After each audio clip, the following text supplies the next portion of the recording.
আল্লাহ পাক কাহার চেহারার দিকে তাকায় না, আল্লাহ পাক কাহার ড্রেসের দিকে তাকায় না, আল্লাহ পাক তাকায় মানুষের অন্তরের দিকে। কিসের দিকে? অন্তরের দিকে। ইন্নাল্লাহা আলিমুম বিযাতিস সুদূর। অন্তর্যামী হলো একজন, জবান খুলে বলুন তিনি কে? রাত্র প্রায় 12টা। এই টাইমে তো ম্যাক্সিমাম 70% ওয়াইজিনদের ওয়াজ শেষ হয়ে যায়, আর তাহিরি হুজুর কেবলমাত্র শুরু করলো। আর এই যেই টাইমে মানুষ শ্রোতাদের ক্লান্তি আসে, ওই টাইমে যখন শ্রোতা প্রেম নিয়ে বসে, বুঝতে হবে এই শ্রোতা কালীগঞ্জের শ্রেষ্ঠ সন্তান, এই শ্রোতাগুলো গাজীপুরের শ্রেষ্ঠ সন্তান। কারণ ওরা কোনো নেশার আড্ডায় বসে নাই, ওরা নবীর মহব্বত আর কোরআনের প্রেমের আড্ডায় বসেছে।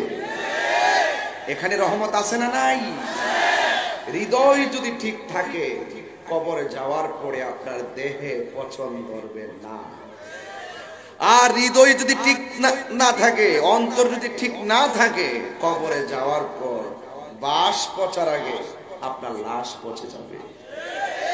ঠিক কিনা বলেন? এই জন্য অন্তরকে ঠিক করতে হবে। খাবার খেয়েছি, গায়ে শক্তি পেয়েছি, কলবেরও একটা খাদ্য আছে। গিযাউল কলবে যিকরুল্লাহ, কলবের খাদ্য হলো আল্লাহর জিকির। আল্লাহ বলছেন ফাযকুরুনি আযকুরকুম ওয়াশকুরুনি ওয়ালা তাকফুরুন। আল্লাহ বলছেন তোমরা আমাকে স্মরণ করো, আমিও তোমাদেরকে স্মরণ করব।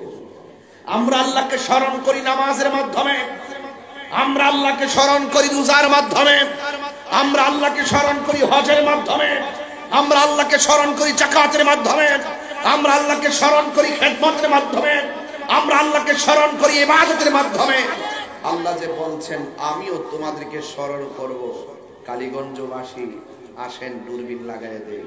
আল্লাহ তুমি আমাদেরকে কিভাবে স্মরণ করবা?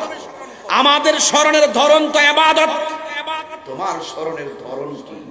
আল্লাহ বলেন আমি তোমাদেরকে স্মরণ করব আমার রহমত দ্বারা, তোমাদের গুনাহগুলো ক্ষমার দ্বারা। আমাদের গুনাহ আছে না নাই? এই জন্য যুবক ভাইরা আমার, জিন্দা থাকলে নিন্দা হবে, প্রশংসা হবে স্মরণ সবাই। এমন কাজ করে যান আপনি চলে যাওয়ার পরে যেন মানুষ আপনাকে মনে রাখে। আরে আমার ইতিহাস কি?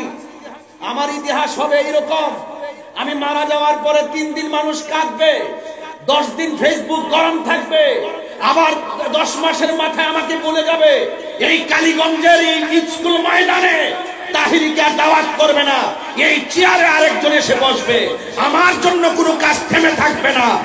আপনি মনে করবেন না যে আপনার জন্য কোনো কাজ থেমে থাকবে।